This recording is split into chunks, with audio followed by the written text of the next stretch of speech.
There's this really interesting rumor making the rounds.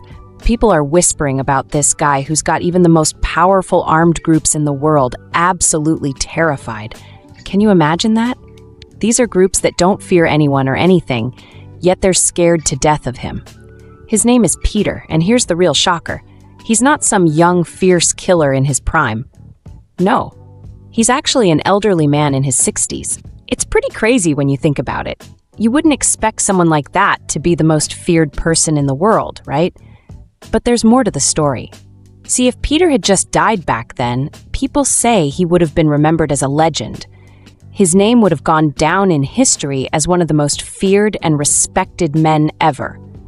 But life didn't turn out that way for him. Now, his life is like something out of a tragic story.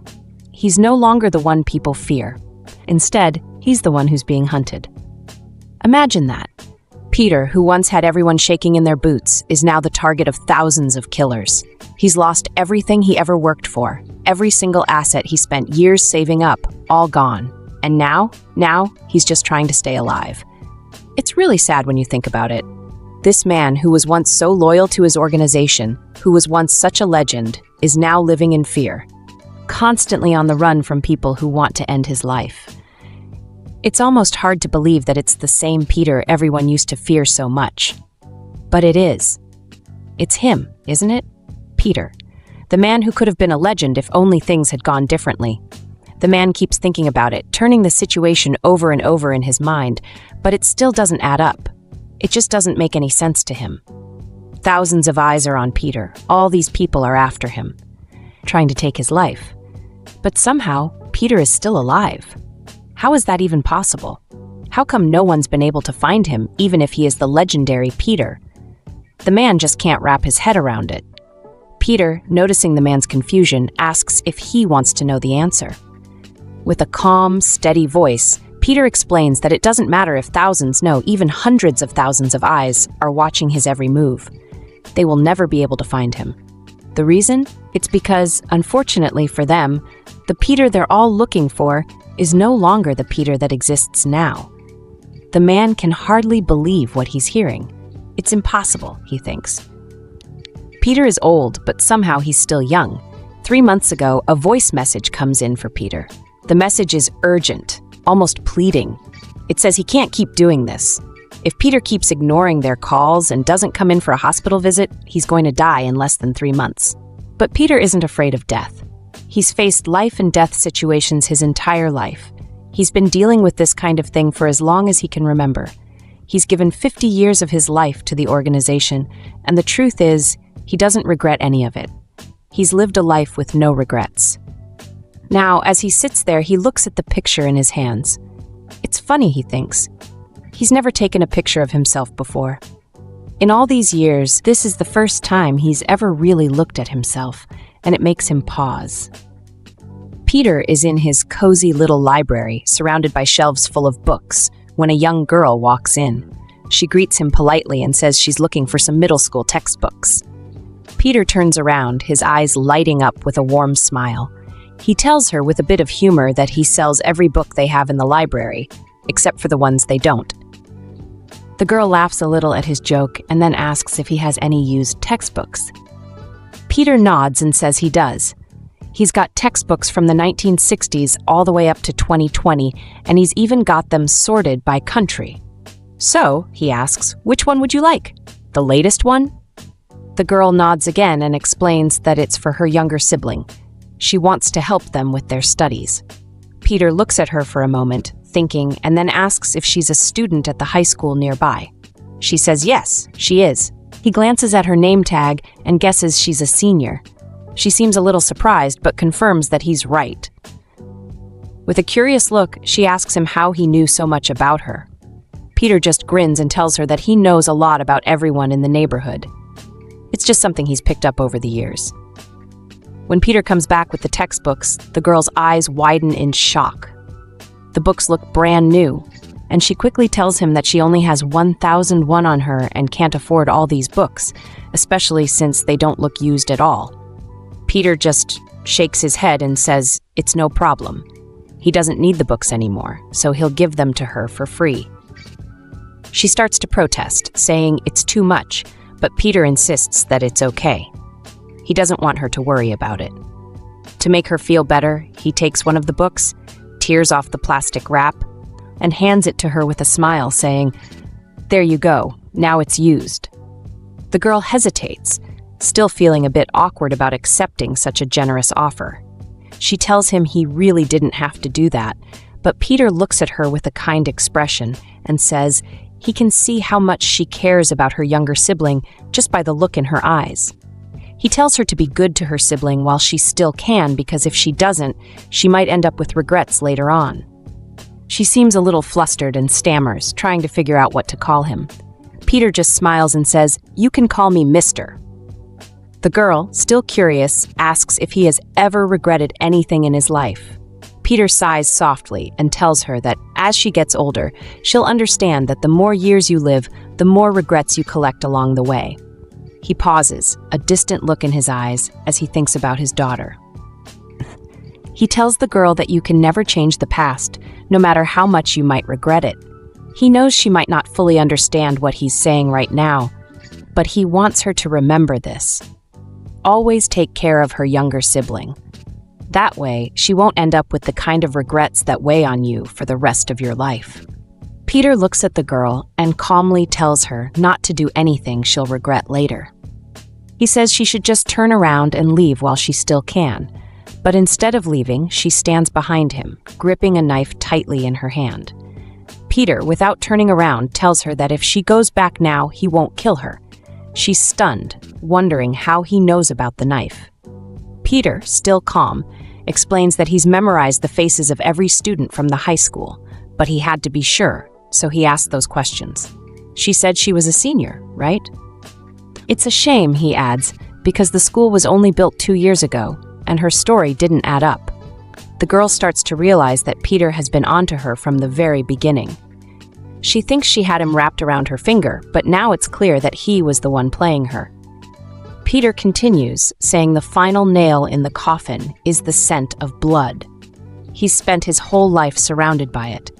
So, did she really think she could mask the smell of a knife with that cheap perfume she's wearing? The girl feels a cold sweat run down her back. She's the one holding the knife, but for some reason it feels like she's the one who's about to die. Peter tells her again to leave, saying he knows that the things she said about her younger sibling are real. He's been in this business for 50 years, and he can read a person's intentions just by looking into their eyes. Then he asks if she's from Glory Orphanage. He mentions how their scripts haven't changed at all, and it's clear she hasn't been fully trained yet. In their organization, if the voluntary service fails, Plan B kicks in. Before she can process what he's saying, gunshots ring out, and Peter quickly moves to shield the girl. He takes a bullet to the abdomen, and she sees him stagger. One of the shooters grabs the girl, while Peter struggles to stay on his feet, his body refusing to move as he wants it to. The shooter looks at him with a sneer and asks if someone like him could really be Peter. His tone is mocking, filled with fake pity, as he sarcastically apologizes.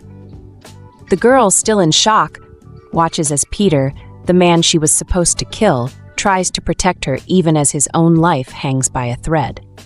The man smirks and says Peter's goals have always been the top priority, and his reputation is unmatched. But when it comes to disease, Peter seems powerless. The man's code name is the Eight-Legged Man, known as the boss's top informant. Peter cuts him off, telling him to stop talking and just get to the point. Why does the boss want him dead? The man explains that the boss simply doesn't like him. Peter asks why again. The Eight-Legged Man says that if Peter steps out into the world, thousands of people will be after his head, and it's too late to turn back now because the bounty on his head is a whopping 7.6 billion won. Peter chuckles and says it's funny because that's exactly the same amount he has in his bank account. The Eight-Legged Man nods, saying it's true. It's the money Peter has saved his entire life by risking everything. But now, that money is going to end up in someone else's hands, and how lucky they'll be. He then demands that Peter die by his hands, saying it would make things easier. The man adds that Peter should have just built his own coffin and laid down in it, instead of making things difficult. He then starts punching Peter, trying to force him to submit. Peter endures the hits, knowing that this is what the world has come to. Peter loses consciousness, and the eight-legged man, now standing over him, tells his partner that he thinks he knocked Peter out. He admits he was way too excited on the way there, expecting more of a fight, but it turns out it was easier than he thought. They agree it's time to clean up. Just as they're about to finish the job, Peter suddenly throws something at them, saying it's a small present. The man catches it and realizes too late that it's a flashbang. The explosion goes off, and when the dust settles, Peter is gone. The man curses, realizing that Peter tricked them into throwing him near the back door. He knows Peter probably hasn't gotten far since he's bleeding badly, so they need to hurry and find him. The other man quickly agrees, and they rush out to track him down. Peter stumbles into an amusement park, his mind heavy with memories. He couldn't even fight properly this time. He's gotten old. Looking back, his whole life has revolved around the organization. While others were holding pencils, he was bleeding for 365 days a year just to learn how to hold a knife. When others were figuring out social networks, he was busy wiretapping and eavesdropping until his ears hurt. While others were going on dates and discovering love, he was freezing as a Russian spy, dealing with frostbite around the clock. And when people his age were starting families and leading normal lives, he was fighting terrorist groups just to survive. Now, standing in this amusement park, Peter reflects on the life he's led. He's given everything to the organization, his youth, his health, and his heart. But what does he have to show for it now? A body that's failing him and enemies at every turn. He can't help but wonder if it was all worth it. Peter has spent years working with his life on the line, but everything changed when the new boss took over. The new boss claimed Peter was becoming senile, that he was once a legend with a reputation through the roof, but now he's sick and soft. He decided Peter needed to be discarded. Peter sacrificed everything for the organization. He never cared about wealth or honor. But now, he wonders if his life was always this pathetic. They shouldn't have done this to him, of all people. He can't die like this, and he can't let them take his money. As his thoughts drift to his daughter, he passes out.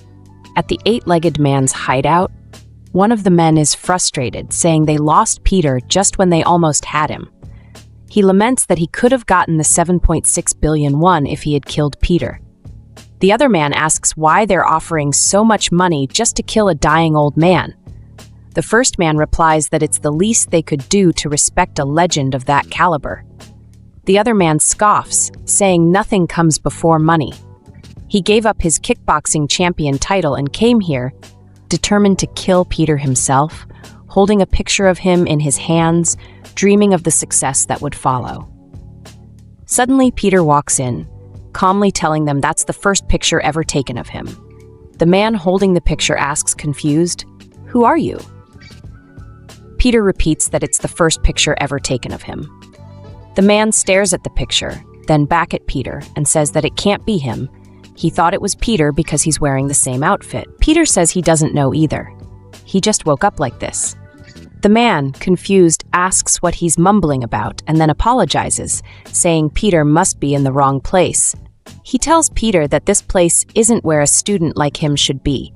Peter just smiles and says he came because he knows everything, so the man should stop wasting time and take him to the eight-legged man. The man laughs, saying Peter might be from the same trade as them, but if someone from the same industry shows up here, they usually end up dead. He tries to punch Peter, but Peter grabs his hand, stopping him cold. The man is shocked, asking what kind of strength Peter has to block him with just his bare hands. He wonders if there's someone exactly like Peter. Peter calmly says, "Yes," and then breaks the man's fingers. Another man tries to stab Peter, but instead, he starts swelling up, clearly confused. He asks who sent Peter. Peter, unfazed, explains that those who are good with cutlery are third-class fighters. The man, still reeling, asks what Peter is talking about. Peter continues, saying that those who have mastered all weapons are second class, but the best, the first class, can use anything as a weapon. As he says this, he grabs some octopus legs lying around. The man, now even more bewildered, asks what Peter is saying and rushes to attack him. But Peter uses the octopus legs to tie the man's neck and then flings him across the room. Peter then asks if they have any other pictures of him, as if what just happened was the most natural thing in the world. Peter, who used to be known as the best in the field, finds himself looking like a younger version of himself when he opens his eyes. He says that even if thousands of people die and come back to life, the old Peter they're searching for is already gone. He's not the same person anymore. Peter has rejuvenated. In a car, the eight-legged man and the girl are talking. He says they nearly caught Peter, but now he's lost again. Peter's wanted status will soon be officially announced, so they need to find him before that happens. The eight-legged man mentions that his life expectancy is nearly over because of cancer and jokes about showing kindness to his juniors. The girl doesn't seem to respond, so he turns his attention back to their mission. Peter, meanwhile, is in a flower garden. He opens a door and says his life has been extended. As he walks inside, people stare at him, wondering who he is and what's going on. The bullet wound that went through his waist has disappeared, and the cancerous pain that was making him suffer is gone too. Peter isn't imagining things, he's completely turned back into his younger self. He doesn't understand why this is happening, but what matters is that no one recognizes him now. They might find traces of Peter wherever they look, but the old Peter they're searching for will be nowhere to be found. Before anything else, he realizes he needs to get some new clothes. Peter hears two men talking and smoking in a room. He notices that the smoke is making other people around them cough and choke. Peter walks up to the men and tells them they need to stop smoking or go outside. One of the men looks at Peter and asks if he really just said that to them. Peter asks if there are any other people smoking in the room besides them.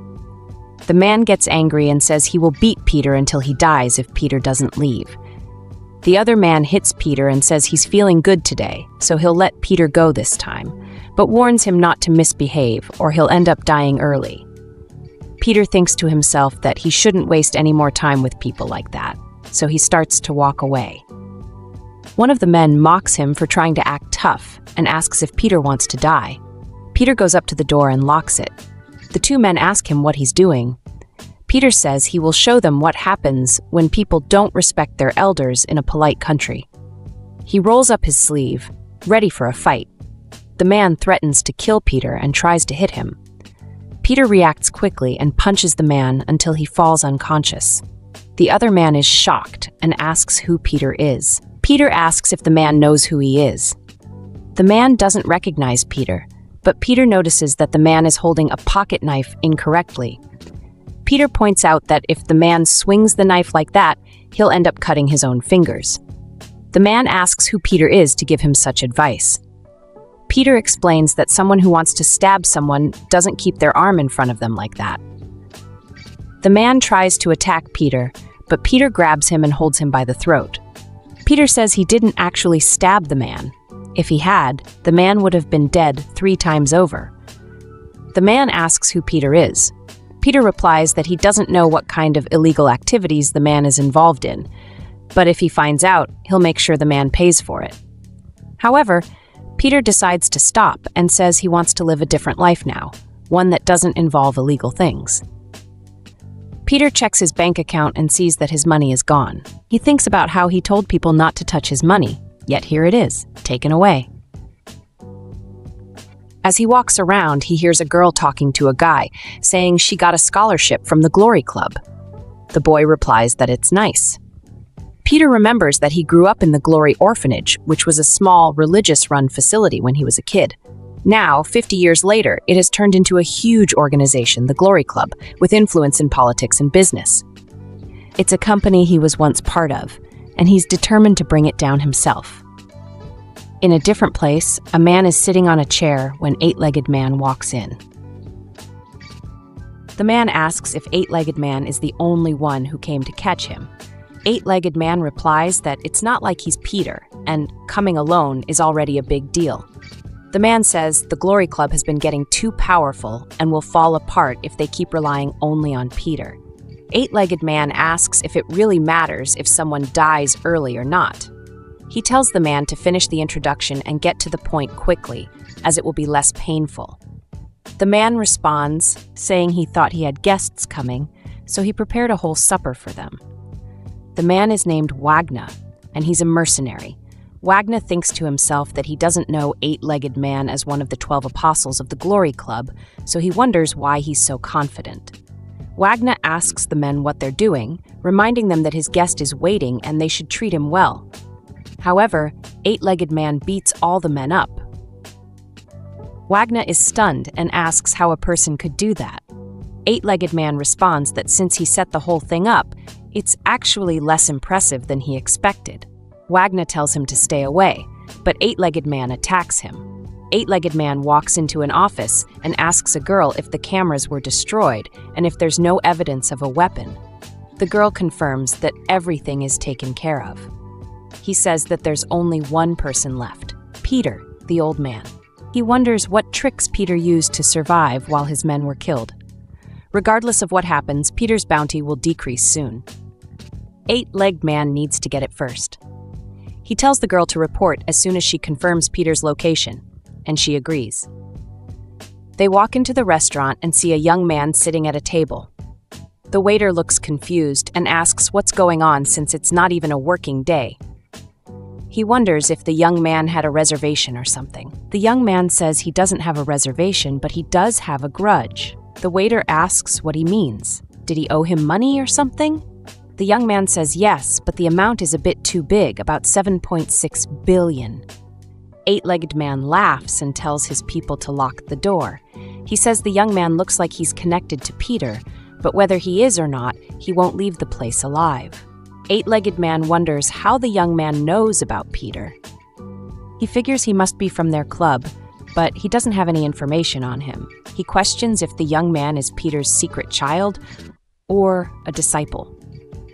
Peter always worked alone, though. Eight-Legged Man says he'll give the young man two choices. Either tell him where Peter is and go back alive, or resist and die with a bullet in his head. The young man says he doesn't need either option. He adds that he hasn't seen anyone survive after hearing the story. How about option 3? He's Peter. Peter says he's Peter and he killed all his subordinates. Eight-Legged Man looks confused and asks what he's talking about. He wonders how someone so young can have such bad hearing. Peter clarifies that he killed his 2 men. Eight-Legged Man starts to question if what Peter is saying is true. He wonders if it's going to be messy if Peter didn't actually kill them. If Peter didn't, then why did this man attack them? He calls Peter a student and says he's holding a real gun, so he needs to answer honestly. What's his connection to our guy? Peter asks if he really wants to know. Eight-Legged Man says he does.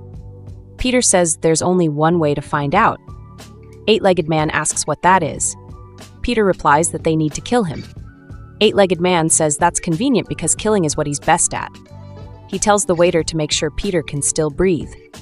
Peter throws chopsticks at the waiter, and they go through his throat. Eight-Legged Man thinks to himself that it doesn't make sense. The chopsticks went through his vital spots, and Peter seems to be his age. There isn't anyone in the Glory Club who can do that, and he doubts there's anyone in the country who can. Despite this, he thinks it's cool, and even if Peter is lucky, that was quite flashy. He likes him. He asks what club Peter is from, saying there's no one he doesn't know, so someone like Peter must be from a new club. He then pulls out a gun and asks if Peter wants to join them instead. Eight-Legged Man says he guesses Peter was still a kid and didn't know better.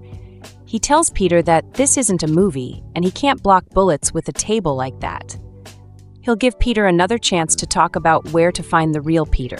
It would be a shame for Peter to die now. Eight-Legged Man wants him to come to Hung and help them clean up. He keeps talking and notices a red liquid. At first, he thinks it's blood, but then he realizes it's chili oil. He starts to wonder where Peter is, since he's not behind the pillar. Peter isn't some ghost, so where did he go? Suddenly, Peter spits food in Eight-Legged Man's face. Peter keeps attacking, but Eight-Legged Man can't see well enough to fight back. He starts to wonder if Peter is really just a kid. Peter's movements are so sharp and skilled that it surprises Eight-Legged Man. He's faced countless opponents over the years, but this is the first time he's seen someone so good at such a young age. Eight-legged man remembers his teacher telling him to subdue targets when they're distracted. At that time, he developed a unique technique for himself. He knows he needs to be careful, especially since the most dangerous moment is when you think you've already won. He's worked hard to perfect his skills, and he refuses to lose to anyone now. Eight-legged man drags a man's leg, thinking it's Peter. He says he's been in this business for so long that his experience is way beyond that of any newbie. He figures this guy should be dead now. Then he sees Peter standing behind him. He wonders why Peter is there and realizes that if Peter is standing, the person he's been choking must be one of his subordinates. He didn't notice before because he couldn't see. Eight-legged man has been working in this line of work for decades, so he's certain that Peter will end up killing him. He starts to think that Peter might be even better than the 12 apostles. He tells Peter to wait and that he wants to talk. Eight-legged man offers the girl to Peter, saying she doesn't have much field experience but is still useful. The girl says she can't go, but Eight-legged man tells her to shut up because he's in the middle of important negotiations. Peter agrees, noting that as expected from a Glory Club member, Eight-legged man is quick. Eight-legged man says it's a deal.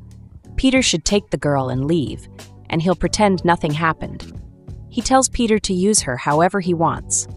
Eight-legged man thinks to himself that he'll find Peter later and slit his throat. Peter mentions a special technique, and Eight-legged man asks what it is. Peter explains that if you turn your back thinking you've won, your head will end up flying off. Eight-legged man can't believe it and insists there's no way Peter could be him. Peter asks Eight-legged man if he remembers what he just said. Eight-legged man responds that no one who knows Peter stays alive. That's when Peter attacks him. Later, someone confirms that Eight-legged man is dead. The CCTV cameras inside the store were removed, and by the time they arrived, there were no clues left. Another person finds it amusing that a man who was on death's door was shot but came back the next day and killed 4 well-trained killers without leaving a trace. With a bounty of $7.6 billion, this is an SSS-level mission. He tells all the Glory Club assassins that from now on, they are allowed to hunt Peter. A child points out to their dad that there's a billboard with Peter's picture on it. Peter thinks to himself that news is spreading fast. He sees a beggar on the street asking for donations of 20,000 won a month. Peter realizes there's no need for anyone to look for him. He'll find them first. Peter thinks he needs more help to deal with the Glory Club. He remembers one person who could be useful, even if they are a bit odd. Peter walks into a dirty street, wondering why there always seem to be more people around. He apologizes and tells them he's just passing through. He notices a piece of paper pinned to a board, which is stuck between an organ trafficking ad and a steamy night event. He points at the paper and then moves on. Peter enters an impressive room covered in money. A woman immediately points a stick at his neck. Peter comments that whether it's silk clothes or jade plates, they're useless to her since she's blind. She's surprised and thinks that it's been a long time since she had to deal with a corpse. She notices Peter is young and doesn't smell like alcohol, so he's not a beggar from the street. Despite his youth, he has a strong killing intent, not just childish behavior. She tries to attack him and asks if he was sent by the Glory Club. Peter dodges and escapes. The woman calls him slippery like a rat and warns him to be careful, mentioning that the wallpaper is expensive. She throws a knife at it, but Peter dodges again. She then asks if he's never seen a blonde person like her. Peter wonders to himself if she really can't see, then grabs her and pins her to a chair.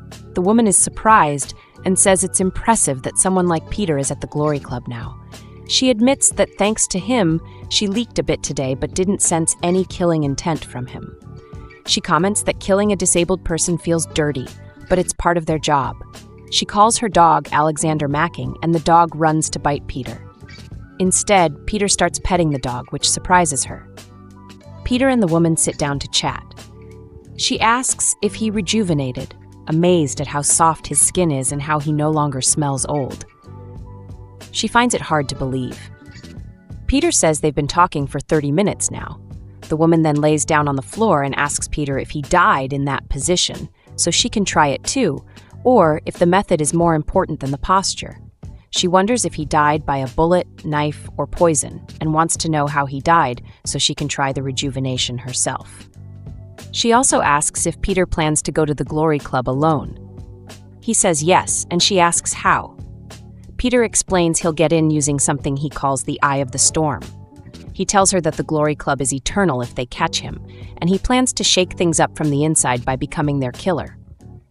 The woman thinks he's talking nonsense. Peter agrees it does sound like nonsense. She says that now that he's younger and unrecognizable, if he becomes the Glory Club's killer, it will be like they're planning his capture right in front of him. The woman tells Peter that he's scary, but he insists she's scarier and asks her to let go of his shirt. She reminds him that to become a killer in the Glory Club, he has to be a graduate of the Glory Orphanage. Even if the older Peter came from there, the younger Peter is considered an outsider. As he is now, he can't become a killer for the Glory Club. Peter disagrees and says there is one way to change that, but he doesn't elaborate. Meanwhile, a group of girls at Glory High School are excited about a new transfer student. They call him Kim Sungu, which is Peter's name, and think it's a cool name. They admire his well-defined features and are thrilled that someone like him is joining their school. One of the girls calls Peter and tells him they need to go to the auditorium. He agrees and heads there. As he walks, a teacher asks him what kind of women he likes. Peter replies that he's not interested. The teacher reminds herself that she's a teacher and he's just a student. The school, run by the Glory Foundation, looks normal from the outside, but it's actually designed to train killers. It secretly runs an intensive killer class, which is the only way to become a killer in the Glory Club. The lady keeps talking about the Glory Orphanage, explaining that only their graduates can get into the killer class. She asks Peter if he has any way to get in. Peter says there's only one way, and it's very rare: catching their attention. Peter climbs onto the podium and announces, "My name is Kim Sungu. I'm the new transfer student today." The other students wonder what he's doing. Peter continues, "My hobby is fighting, and my specialty is fighting. I'm a killer." He then tells them to scout him if they want to see what he's capable of. The students are completely stunned when Peter announces that he's a killer. They whisper among themselves, trying to process what he just said. One student mentions that they've always dreamed of becoming a killer, but they didn't expect someone like Peter to just come in and say it so casually. The lady watching Peter thinks to herself about what he's doing. Peter then adds that he plans to be a killer who is also good at studying. He tells the students that they should take good care of him. The lady laughs at this and finds it amusing to think of a killer who is also studious. She comments that Peter's confidence is really impressive. While this is happening, a gang in the school notices Peter and starts talking about him. One of the gang members walks up to Peter and asks if he's the one who seduced Yejin. Peter is confused by this question, but realizes that it could be a good way to draw attention to himself. Jang Yeshil, who has always had eyes for Yejin, feels furious because she's been dating him for 22 days, and now Peter has stolen her away. Yisul swears he will get revenge and tries to hit Peter. Peter calmly responds that this is their first time meeting. Yisul, known for having conquered the entire Mapo district with just his fists, feels a real threat for the first time. He has never had to protect Yejin before, and now Peter hits him on the head, causing him to whimper in pain. A teacher quickly runs over to see what's going on and asks why they are fighting. The teacher then turns to Peter and asks what his father does for a living. Peter replies that his father is probably dead. The teacher, though apologetic, insists that Peter should follow him. The teacher says it's completely unacceptable to cause trouble for a teacher who is like a deity in their eyes. Yesel tells the teacher to let go, but the teacher insists that he's not holding on to him. Yesel repeats his demand, getting more frustrated. The other guy with Yesel asks what they should do next. The first guy thinks it's fun and suggests they should just kill Peter. Meanwhile, the teacher keeps telling Peter to follow him, and Peter says he will. Students start whispering about how the new exchange student seems crazy. A female subordinate who is following Eight-Legged Man sees him and wonders what he's doing at the school. She questions if he's planning to shut down the place. Peter sees the female subordinate, Inubule, and asks if there's an empty seat. Inubule is surprised and asks what he's doing here. Peter explains that people were following him, so he had to escape. Inubule replies that she's not hungry, but is just there for other reasons. Peter insists she's only saying that and points out that there's actually plenty of food. Inubule gets annoyed by Peter's persistence and remembers their last meeting. In the flashback, Peter asks Inubule if she wants to leave. He then hands her an old photo and explains that the man in the photo is the one who killed her loved ones. He says that finding this person could change her fate. Inubule looks at Peter and asks why he came to find her when she kept her promise. Peter explains that he didn't specifically come looking for her. She wonders if he's planning to kill her, but Peter says that's not why he's there. Inubule is frustrated and mentions that because of Peter, the company is only keeping an eye on her and making her life harder. Peter understands and acknowledges how tough things are for her. He tells her that just talking about it won't make a difference, and suggests she should make the best of the situation. Inubule is irritated and says she's only eating now because he saved her. Peter questions what she means by saved, and reminds her that she managed to survive on her own. He says that maybe she doesn't fully understand the situation or who he really is. She asks if someone like him, who's an outsider, can actually do anything about it. Peter insists that she can help him with something. Inubule asks why she should help him, and Peter explains that they are both in a difficult spot, and he's relying on her. He then calls her by her real name, Lee Yuna, which surprises her because it means he knows more about her than she thought. Jonathan, who was once known as Usain Bolt at Divine Honor High School, is now having a rough day thanks to Peter. Yeasel tells Jonathan not to cry, trying to comfort him. Meanwhile, Peter holds a spoon over Jonathan's eyes and makes a strange comment, asking if he can see everything, and questions if there's no 8.0. In the classroom, the teacher announces they will be learning how to cut fruits in an elaborate way. She assumes that Peter might not have had much experience with this, and warns him that knives can be dangerous, so he needs to be careful. Peter says he will do his best, and that if it becomes too difficult, he will ask for help.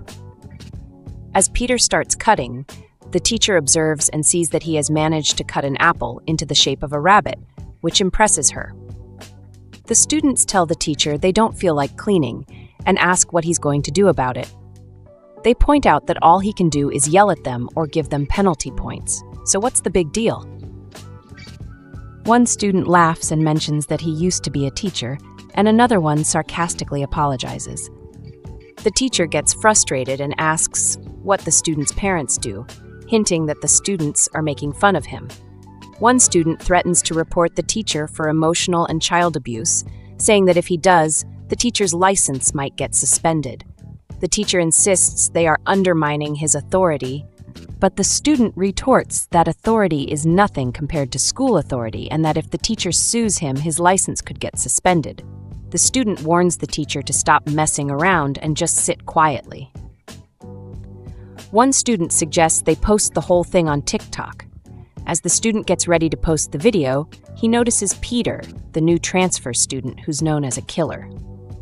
The student asks Peter if he's going to do something about the fact that they hit the teacher. Peter calmly asks what will happen if he doesn't move. The student responds by saying that if Peter doesn't move, he'll have to spit on him.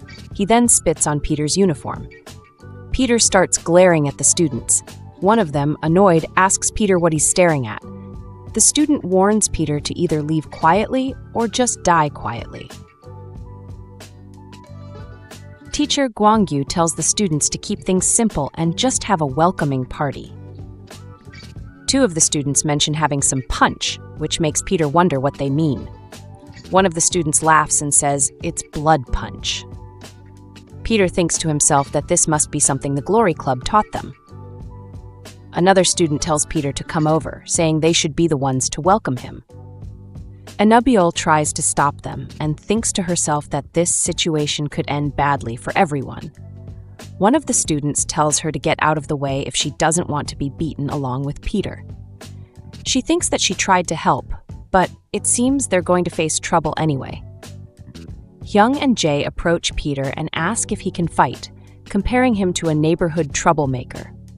Peter says he can fight a little. They tell him to be nervous because this fight could be his last. They explain that this place is not for petty thugs. It's for people who risk their lives to become the best killers in the world, just like Peter is supposed to be. Then, they attack him. Hyung tells Peter that there's no place for a nepotism baby like him.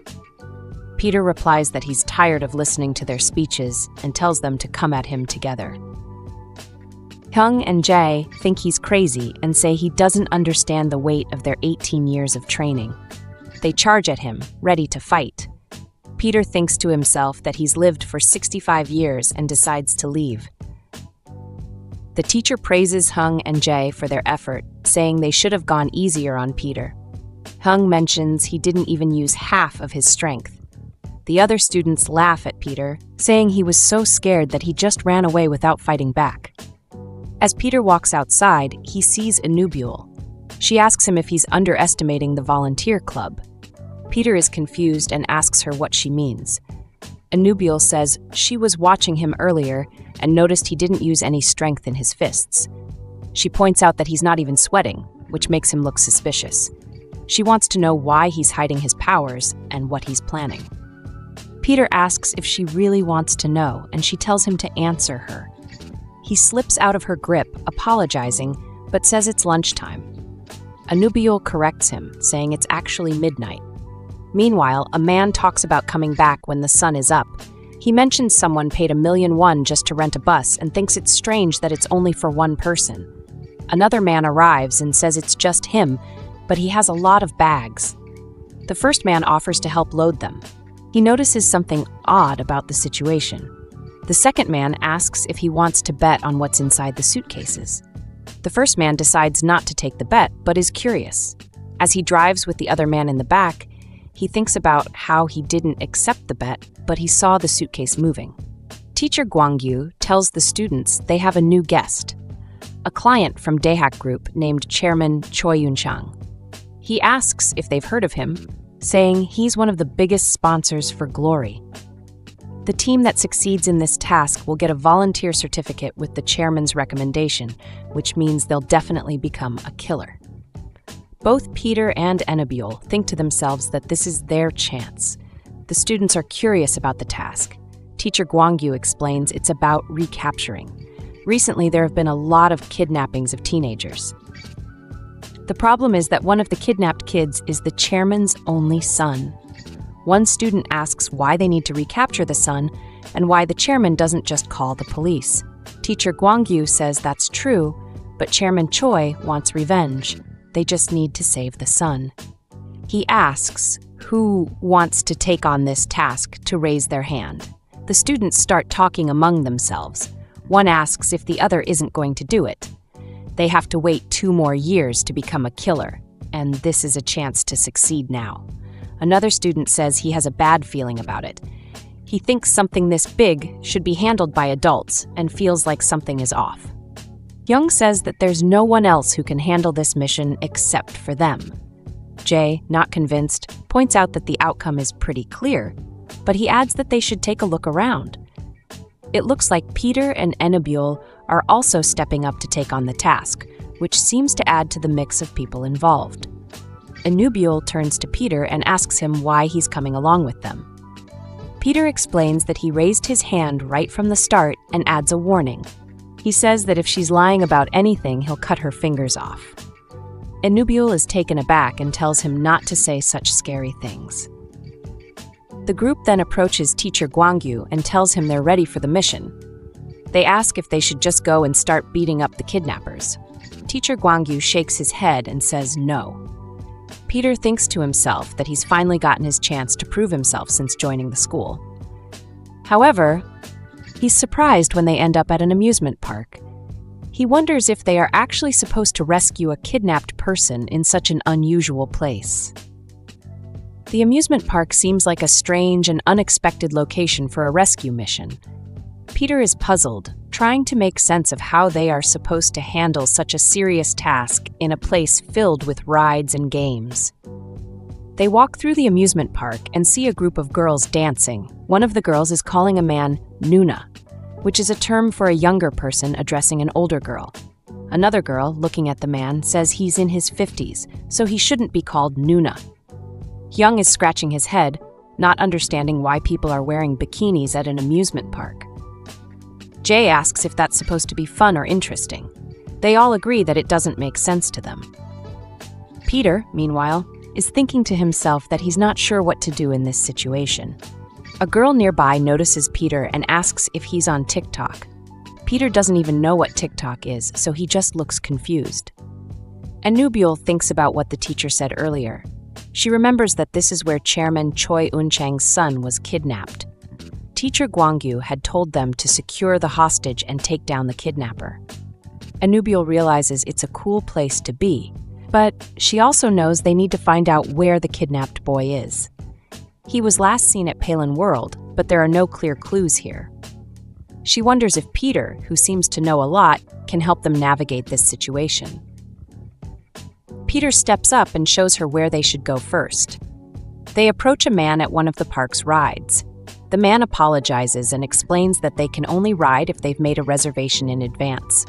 He says if they understand, they should leave. Jae is confused and asks if they really need to book a ride just to go on it. The man tells them they should send a direct message, DM, if they have any complaints. Hyung asks why they would need to DM if they have complaints. The man mentions it seems like this is their first time at the amusement park. He advises them to install the park's app. If they do, they'll be able to enjoy the rides and attractions. Anubule tells them that both the Atlantis ride and the haunted house are fully booked. Hyung asks her if she came here to play or if she's focused on the mission. He thinks she's not really cut out for this. They finally get to go on a ride, and Hung and Jae start shouting and having a great time. Anubule tells them to keep it down because they're being too loud. The man running the ride says it's really easy, so easy that he's actually losing money on it. Anubule asks what kind of prize they'll get if they win. She wonders if it's something edible. The man just tells her to try it out. He thinks to himself that they probably won't win because he made the dolls heavier. He says they can spend 10 won or even 1,000 won and try as many times as they want. Anubule admits she's never used a fake gun before. The man is excited, thinking he'll make a lot of money. But to his surprise, she wins all the toys. Jae tells Hyung to go try it next, and tells Anubule to stop eating the prizes. He then calls Peter over. As he watches them, he thinks to himself that they seem overly excited. It's probably their first time at an amusement park. He remembers having a similar childhood and thinks they should enjoy themselves as much as possible. After all, they don't know when they'll have a chance to laugh like this again. Anubule thinks she barely got the others off her back. They didn't come to the amusement park to play around, so what are they doing here instead? Then she notices signals coming through her AirPods. She starts to wonder if Choi Eung-yeol really isn't the kidnapped son. There's no way that's true. But if he is somewhere around here, why is the signal coming from the women's bathroom? Did someone pick up his AirPods by mistake, or could it be someone with the same name? She wonders if she should call for backup or handle it alone. Deciding to take a chance, she goes into the bathroom to check it out. Everything seems normal at first, but she's certain the signal is coming from a lady inside. Anubule politely excuses herself and notices the AirPods. She thinks she must be right about this. Should she approach the lady carefully and ask about them with a friendly smile? She asks the lady where she got the AirPods, and the lady suddenly screams. A man immediately walks into the bathroom and asks, "What's wrong?" The lady says that Anubule appeared behind her and tried to take her stuff. The man looks at Anubule and says he didn't expect her to be a thief, but now she's acting like a pickpocket. Anubule tries to explain that it's a misunderstanding, but the man gets angry. He wants to know who she is to mess with his girlfriend. He tries to hit her, but the lady stops him, saying she only wants an apology. The man agrees, saying she will get an apology, but first he's going to give her a little beating. Meanwhile, Jae is looking around and asks Hung if he has seen Anubule anywhere. Hyung replies that she's probably off eating something again, not really concerned. Jay then turns to Peter and asks if he has seen her, wondering if something might have happened to her. Peter tells him not to worry. He doesn't think anything dangerous is going on. At that moment, Annabelle is busy dealing with the lady's boyfriend, who is upset with her. She's trying to figure out where the lady got the AirPods. Annabelle forces the boyfriend to answer by beating him up, asking for information about the AirPods. Just as she's about to get a response, she decides she needs to go meet up with the others. She tells them that she found Choi Eun-gyeol's AirPods and discovered them in the place where they were lost. Peter mentions that they must be thinking of the same place. They look confused and ask him what he means. Peter explains that no matter where they go, there are always lots of people around. So, a place where someone can easily disappear and where strange behavior might seem normal is a spot where it's not unusual to scream or make a fuss. He then points out that the haunted house has been fully booked all day, but he hasn't seen anyone actually go inside. Hyung and Jae decide to enter the haunted house. They express their uncertainty about what's going to happen and agree to follow Peter. Inubiul tells Hyung to speak up only after he lets go of her clothes. Hyung says he's keeping an eye on her, but Inubiul reminds him that he said he would take the lead. Hyung tells her that he's doing this for himself, and Inubiul tells him to stop sticking so close to her. Peter finds it odd that there aren't any people around. He tells everyone to get ready because the mission is about to start. Jae asks if they'll be okay, and Peter assures him that they're already halfway through. Peter remembers what the teacher told them earlier and realizes that from the beginning, the mission was actually to get kidnapped. As he reflects on this, they all suddenly lose consciousness and faint.